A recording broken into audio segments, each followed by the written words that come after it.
case briefs, and so much more. LSData's got what you're looking for.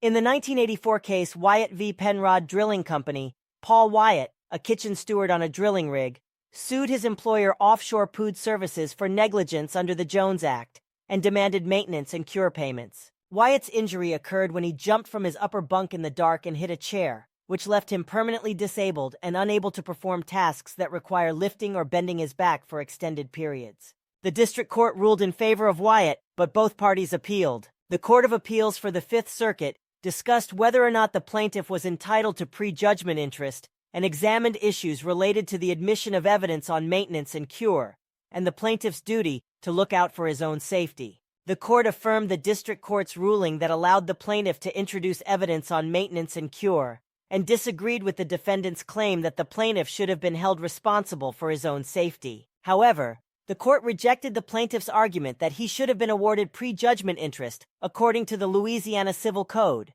finding that admiralty law was applicable in this case, which did not grant such an award. Ultimately, the Court of Appeals affirmed the district court's judgment, including the introduction of evidence about the defendant's maintenance and cure payment to the plaintiff, the jury's instruction on negligence, and the denial of the plaintiff's request for prejudgment interest.